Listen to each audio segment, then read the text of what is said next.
down to the role played by the young people. That's your area of interest. On the 26th of July, to be very precise, 2014, just about 2 months when we had the outbreak, through the leadership of the Minister of Youth Affairs, there was a national call by him to have all the young people of Sierra Leone converge at the National Stadium. And we all volunteered to move in all the districts, the 14 administrative districts in the country, to render our service. And there and then, we task ourselves, and at that stadium, the young people were able to contribute a sum of 50 million euros, which was given to the government as our own support financially in helping to fight the Ebola itself. We had our colleagues moving on to various communities. The young people were the contact tracers. They were the monitors. They became the community mobilizers. They were part of the burial team, the surveillance team. The young guys were those moving the sick and the disease from their homes to be given a dignified and safe burial. They dug the graves. They were moving on. The young people play a significant role. When I show you the clip, you will see that these were young guys that we are moving on, because you now have an old person, moving. Even before this time, when somebody dies in the community, it is the young people that will go to dig the grave, not the older people. So the young guys of Sierra Leone moved, and they played a significant role. Without the youth, the containment of this very deadly disease would have been worse. Would have been worse. Because it came at a time when we all stood up and said, no, with or without international community, at that time, we need to rise up to the occasion. Like I said a few minutes ago, when I was having the sumptuous lunch, thank you so again. and I did say, it was just amazing. The young guys were just moving, making sure that we rise up to the occasion. And I remember when we also had the Rebel War. It was again the young people of Sierra Leone that stood up and formed the civil militia groups, referred to as the Kamajors, the Tamaboros, and those sort of things. So also during the Ebola outbreak, with the leadership of the Honorable Minister, Honorable Adami A. Kamara, and all other institutions, the young guys moved to every corner. I remember when they quarantined 2 chiefdoms in Moyamba district. Moyamba district is in the southern parts of Sierra Leone. And Plan International is a non-governmental organization, had provided funds for us to distribute what we call Veronica buckets. Those are buckets with chlorine, a stand, and a tap on it to wash our hands. And we are moving to some districts to distribute those Veronica buckets. It was the youth themselves that we use. Now, the ministry is structured so much so that it has a National Youth Commission. And it also has what we call a National Youth Council that serves as a center body to coordinate the affairs of the young people of that country. And in each of the 14 administrative districts that we have, we also have district youth councils headed by a district youth chairperson. And down the ladder, we also have chiefdom youth councils. Now, Sierra Leone have 149 chiefdoms. And in each of those chiefdoms, we have a well-structured youth body. So these bodies were the ones that the ministry used and National Youth Commission to monitor and to serve as contact tracers at their respective communities. And at the end of the day, we have that community resilience in the way of fighting the Ebola itself. So the role played by the youth community was emphasized, but it was remarkable, and I love my heart for them. I also be a young person.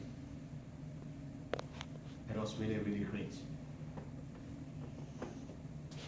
What are some of the lessons that we learned? Of course, what was considered normal before the crisis turned out to be unsustainable. What was considered to be really normal. You know, we used to move to parties, entertainment centers, marketplaces, used to converge, to shake hands, to hug one another. When Ebola said no, no hugging, no shaking of hands. You know, there was this nurse. Her child became ill, and the nurse cannot even touch her child.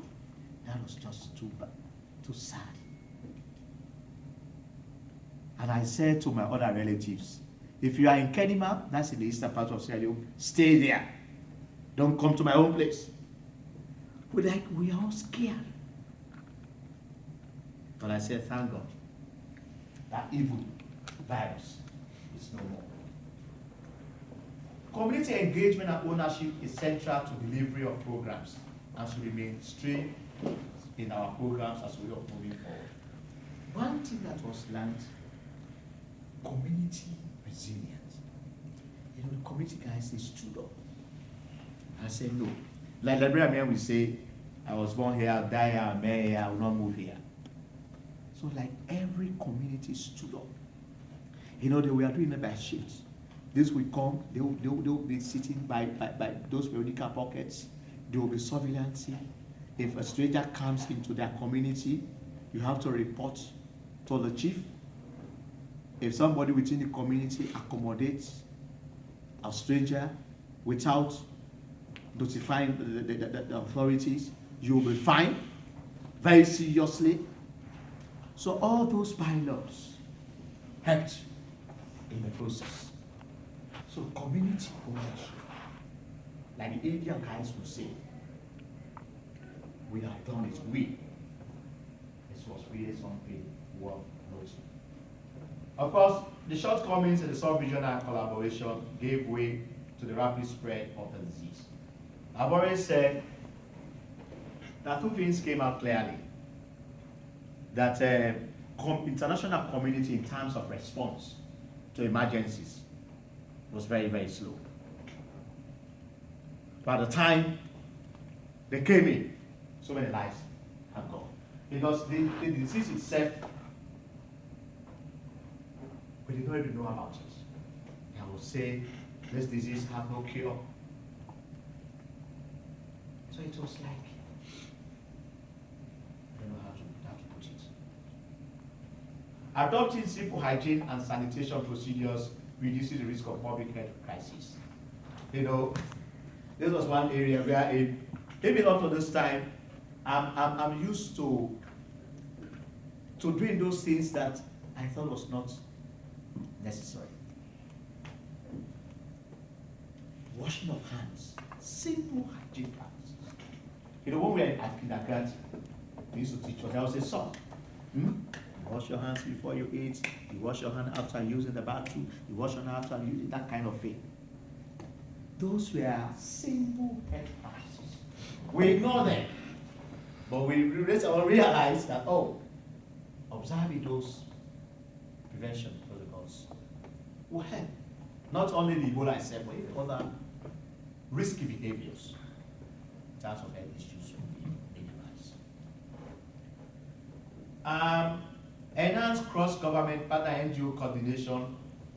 Of course, when the international community guys came in, there was a whole coordination aspect was very key to coordinate all those government partners, who goes where, and how we can move it. Was really, really key. You know, the medical guys, the EU sent in, the American guys sent in, you know, everybody. So there was that coordination. And every week, the National Ebola Response Center was meeting to update the nation and the world as to what was happening. If there is a single case in one district or in one chiefdom, you give it data to know that today is this district has this number of cases. You know, when the cases were now reducing, and there was this form over social media, someone would just say, today, the both districts, I think they are leading. You know, in the form of fun, where now we are really getting down to zero. But it was really, really, really tough. Really, really, really tough. You can't move.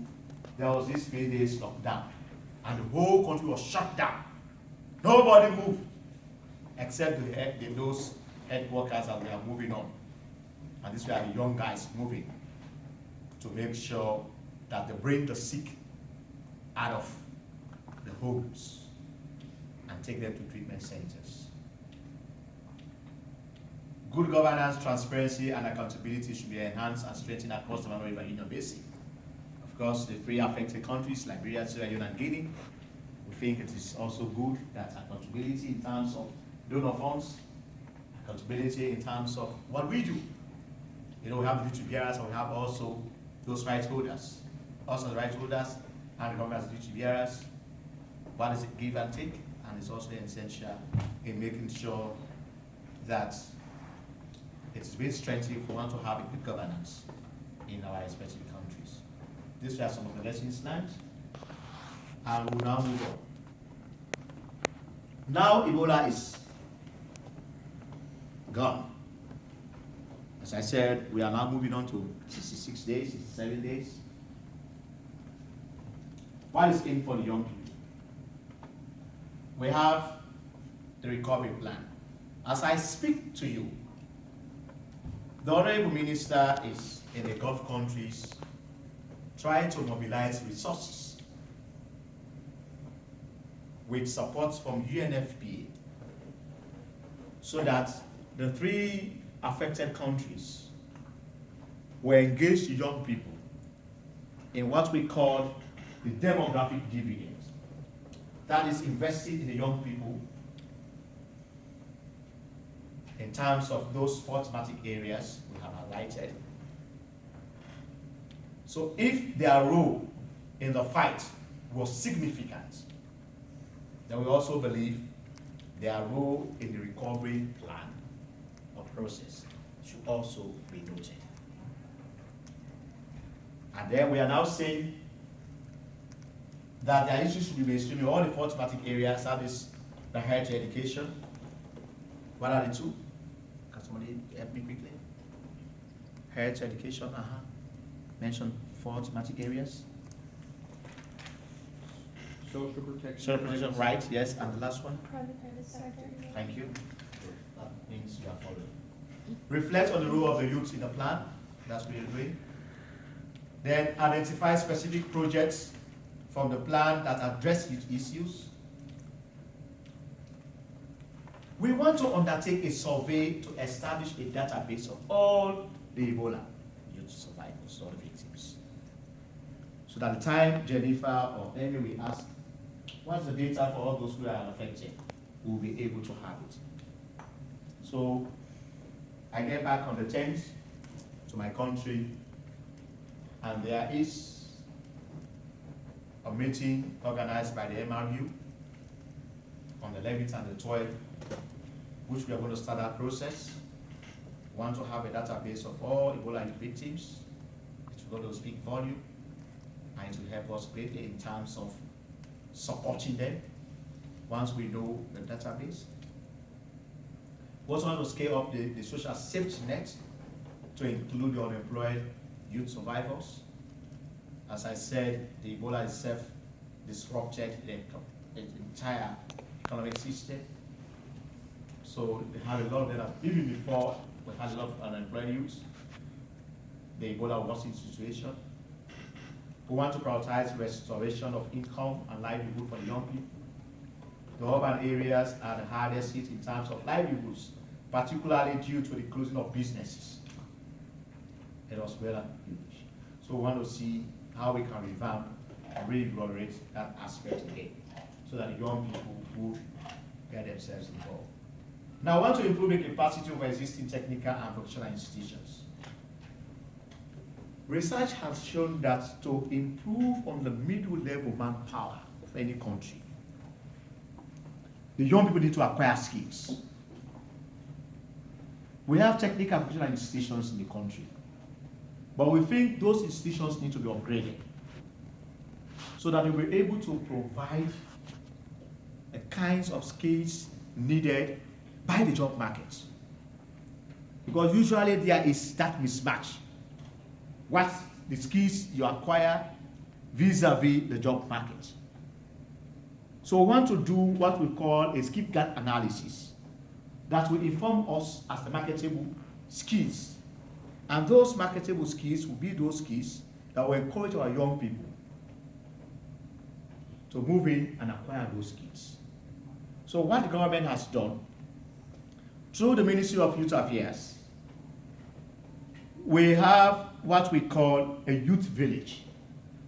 A youth village is going to be a center of excellence, wherein the young people will move in and acquire skills, get some accreditation, and then I will now come out and be able to have jobs. That is the only way we'll be able to maintain the local content policy. Because the investors who move on, they have spent millions of dollars to acquire their machinery, and therefore they will need technocrats to operate those machines. So we want to buy in, looking at the private sector, encouraging them to help us design the curriculum and also be able to standardize the ones that are existing. So we have a harmonized curriculum that will enable the young people to acquire these skills, and the skills then now will what? So there is the National Youth Village. But for Ebola, the constructions would have started, but the Chinese government is committed to that. And immediately we get to next year, the construction is going to start, and the personnel have already been recruited and the house in the ministry itself. We also have other programs that are moving on in terms of making sure that our young people are engaged. We also want to incorporate the survivors and the Ebola response workers into national youth employment development programs. I remember I was in one of the local radio stations when we were celebrating our National Youth Week. And most of the phone, the Texans, those who called, were asking, we have participated in the Ebola fight. Now Ebola is finished. What is happening? So we want to now make sure that we get hold of all those, we get their information, and also be able to get programs for them. Most of them now have had little knowledge in terms of health-related issues. So those ones will be encouraged to move into institutions and acquire more skills. So at the end of the day, they'll be able to have their livelihood and support themselves. And that in itself speaks a lot of volume. And it will help to reduce the crime rate. It will help to reduce, the idle minds of our young people in that, because they need to be engaged. Provide psychosocial support to the traumatized. Of course, there's this post-traumatic disorder, and we believe there's also every need for the young people because they were engaged, and to provide that psychosocial support. We want to invest in youth employment and skills building. Very, very key. Like I said, that is the only way forward. If Sierra Leone is to develop, is to move on and invest in the young people. Hey George, I just wanted to do a little bit of a time check that technically we're supposed to be done in about 10 minutes, and I want to make sure we have time for questions. We can probably, Yeah, sure. we can probably extend it a little bit, but we may get kicked out of the room. Right. Microcredit schemes to enhance youth economic livelihoods. It's also part of it. We want to waiver fees for the poor youth, the public works program, engage themselves in feeder roads construction, advocacy, to have right campaigns. The businesses want to link it to value chain. Like currently, the Ministry of Youth Affairs have a National Youth Farm for the very first time. When you guys go, take you to the farm. So you'll see the National Youth Farm and see what a lovely work is being done by the young guys. These were dropouts in the streets, but they are now engaged in that farm. And this is a way of getting their own livelihoods. Finance and entrepreneurship is very key. I want to see how we can link them up to community banks. In concluding,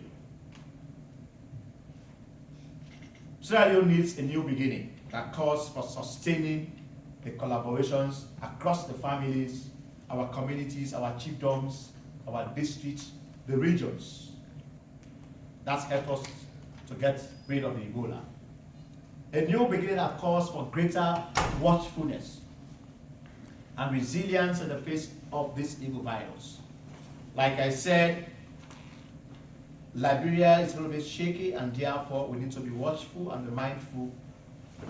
All is not over at the moment, and therefore we have to be keeping watch, we have to be vigilant, and we must utilize the watchfulness and resilience we acquire in fighting to grab the great opportunities that are available to move our country forward. We are a people of great determination. We are a people dedicated to unity, to justice, and to freedom. The vigilance shown by the young people bring forth fruits, and may the lessons learned during the outbreak guide our dedication, making Sierra Leone better than ever before. So I want to pause here, ladies and gentlemen, for your comments, questions, clarifications. I'm done.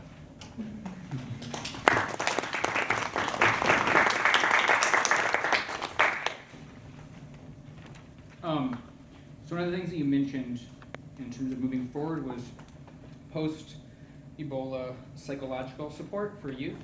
And one of the things that we studied in Professor Reid's class when we studied the conflict was how psychological treatment for traumatized youth after the war was handled.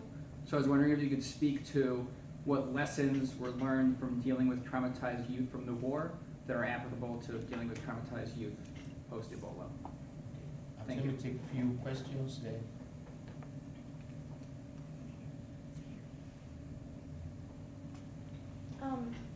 My name is Rachel. I was wondering, so you had mentioned a database for victims or like survivors, I guess. And one thing that we had kind of discussed in a previous with a previous speaker about the child soldiers was like the backlash kind of from making it known that they were survivors, I guess. And it almost ended up like stigmatizing them more. And I didn't know if you had any like worries about that, or I guess what the database was going to consist of, like how you were going to identify them. Okay, yeah. You had spoke about the recovery plan up to March 2014, trying to reduce the gender lens. And I was wondering if there were gender differences in the role of young people during the crisis. So let me quickly take this once before. Skip my mind. Okay, one more then. Yeah, you kind of did mention this a little bit, but what is being done to sort of prevent a similar outbreak in the future, more specifically? Okay, like I want to start from the last one. Now we are more than, we've learned so much that Sierra Leone now is prepared for an emergency in terms of Ebola itself. Well, like those treatment centers that we erected are senior assistants, and we have head workers working in and out of those treatment centers. And like I said, all those who participated in the Ebola fight itself, they are still there, and we still have the National Ebola Response Center, coordinated and headed by one retired Major, Paulo, and that's senior assistants. I want to make sure that we move on up to 90 days and even beyond, and to always make sure that that center is being kept. The CDC is also working that they want to get a hospital in the northern part of the country, so that in case there is an outbreak, they will easily come in and be able to respond to it. The community resilience will greatly help. Now we are now knowledgeable about the disease itself. We know how it is spread. So that education itself will help us in future outbreak, or it will not spread as it did when we first had the first experience. You mentioned about the gender aspect. In fact, the Ministry of Youth Affairs will have a gender desk officer that sits in that office. Anytime we have a youth program, she makes sure that we use the gender lens in all of our activities. We have both young men and young women participating. I think I did mention about the Mano River Conference that's coming up on the 11th and the 12th. And the organizers are asking for 18 participants from the young people. Before I came, we have met with the leadership of National Youth Council, and we have decided that there should be 9 female youths and 9 male youths. So in all our programming, we believe, like I said, when you capacitate the female or the young girls, you are capacitating on empowering the nation. And we're working on that aspect to ensure that it happens.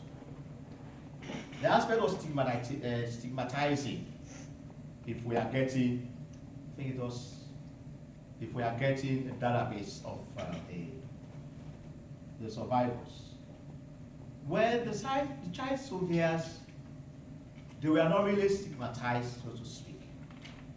There were programs organized for them. We have like what we call the DDR, that is the demobilization rehabilitation program that was organized for them. And they were given quick fixes as to the type of skills they could acquire. The essence about this database is to inform us as to the kind of programs and the number involved. So we'll know exactly. Say for instance, if you go to District A, you have this number of survivors or this number of victims. So you know exactly what to cater for that number of young people. It's not the aspect of stigmatizing. But one of the biggest things that came out when His Excellency was delivering his statements at the end of the Ebola, he did emphasize that we should not, never stigmatize the survivors. They are now within the communities. They are reintegrating our communities. We are all moving on. So that aspect will not occur. The aspect of psychosocial support. One of the lessons learned from the Rebel War, Yes. as to the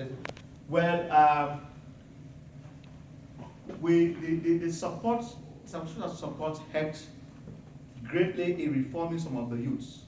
The aspect of the technical vocational institutions actually started after the Rebel War. And that was the time where they realized that most of the youth, the young people, got themselves entangled in the Rebel War because they had nothing to do. They had nothing to do.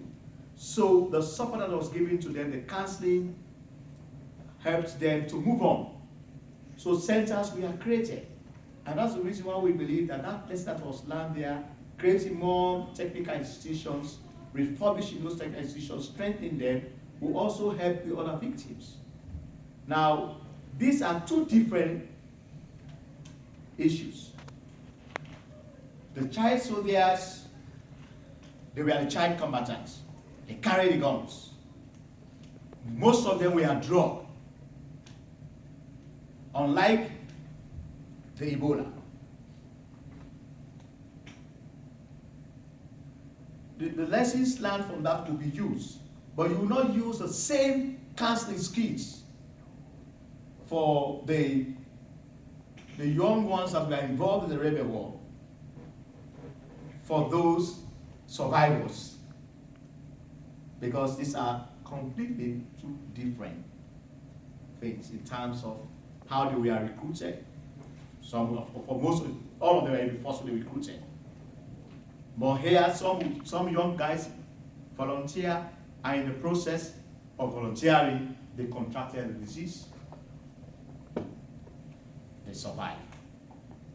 And that is why, while we want to make sure we get them into areas that they think they can move on their lives with. And there are a lot of programs coming up in that area. If you want to go to school, you're not at school. Depending on the level, you move on. If you want to move into any carpentry workshop, any electrical engineering program, you move on. And that's why I said there is this aspect of the youth village that is going to serve as a center of excellence, wherein the marketable skills will be taught at that village.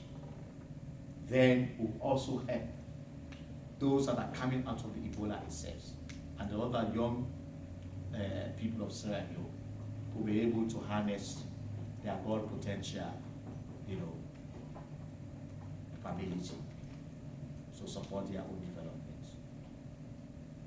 I don't know if I was really convincing in trying to answer a few of your comments. Do we have more comments or questions? I have one more question. Yes. After the disaster, you say that the government had less revenue, and then therefore it would mean that it would be weaker. So how is the impact of this on international relationship with other international countries or international organizations? Did it change after the Ebola somehow or not? Well, the good thing is we have a lot of international support, and in fact, those phases those components that I just mentioned, they are all costed,